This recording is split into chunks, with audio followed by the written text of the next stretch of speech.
स्वागत है दोस्तों हमारे YouTube चैनल मार्क्सवाद और हिंदी साहित्य डॉक्टर शेख नज़ीर।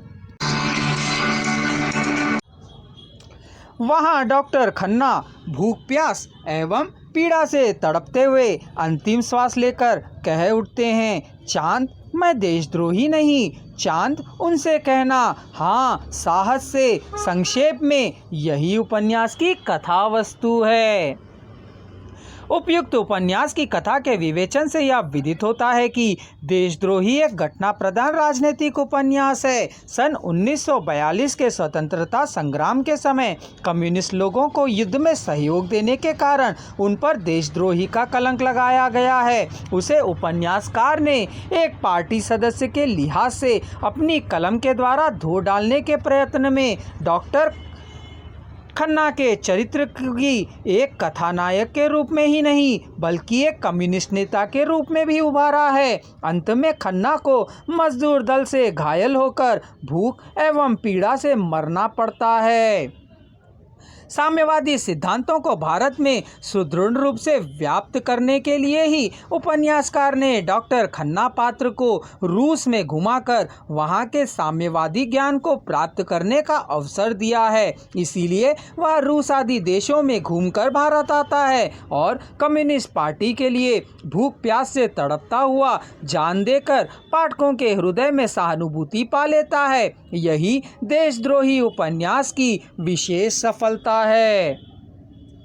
उपन्यास में जहां तक मजदूर संघर्ष का प्रश्न है, लेखक ने उन्हें ब्रिटिश साम्राज्यवादी पूंजीपतियों के शोषण से मुक्ति दिलाकर भारत में वर्ग रहित समाज स्थापित करने का प्रयत्न किया है। इस प्रयत्न के लिए ही समाजवादी नेता शिवनाथ मजदूरों को संगठित करके हड़ताल आदि करवाता है। उपन्यास में मजदूरों की मांग थी जीवन की आवश्यकताओं की पूर्ति होना। जब मजदूरों के श्रम से मालिक लोग पूंजी को इकट्ठा करके विलास में जीवन बिताते हैं, तो क्या मजदूरों को मेहनत करने के लिए कम से कम भरपेट अन्न तो नहीं चाहिए? उपन्यास में इस पेट की समस्या को लेकर शोषक के विरुद्ध शोषित मजदूर वर्ग आवाज उठाता है। मजदूरों के पेट का सवाल है। मजदूरों के परिश्रम से ही सब कमाई हो रही है, तो उसके पेट भरने और तन ढांकने की आवश्यकताएं उससे पूरी क्यों ना हो? आयु भर अपनी कमाई से दूसरों को ऐश का सामान तैयार कर स्वयं कंगाली से लड़ने रहने की अपेक्षा मजदूर एक बार संकट झेलकर भरपेट खाने का अधिकार क्यों ना प्राप्त कर सके? सभी कपड़ा मिलें एक साथ बंद हो गई। मजदूर सोचने लगा, जब उनके लिए बिना कुछ किए ही मालिक को उनकी शर्तें मानने के लिए मजबूर होना ही पड़ेगा और वे अपनी कमाई का ही एक हिस्सा मांग रहे हैं।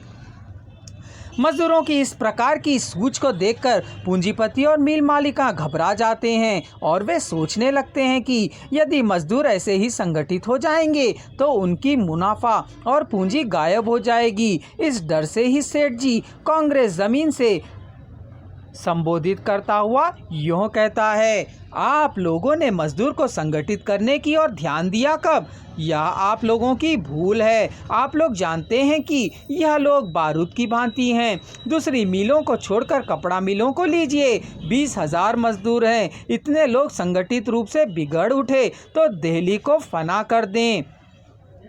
इस बड़ी शक्ति को सुमार्ग पर रखने के लिए आपको हम लोगों का सहयोग करना चाहिए, लेकिन आप लोग हमारा ही विरोध करते हैं। इसीलिए जब मजदूर अपनी मांगों के लिए हड़ताल करने के लिए अड़िग होते हैं तो उसे दबाने के लिए कांग्रेस का नेता बद्री बाबू अहिंसा का नारा लेकर सामने आता है। वह अहिंसावादी होने के नाते श्रेणी हिंसा से घृणा करता है। उसका विचार है, मालिक मजदूर में श्रेणी हिंसा ना होकर यदि उनमें प्रेम भाव हो, मालिक अपने को मजदूर का रक्षक और पिता समझे तो उनमें द्वेष ना होकर प्रेम होगा। उसमें समाजवाद के झगड़े की गुंजाइश नहीं। वही तो राम राज्य का आदर्श है।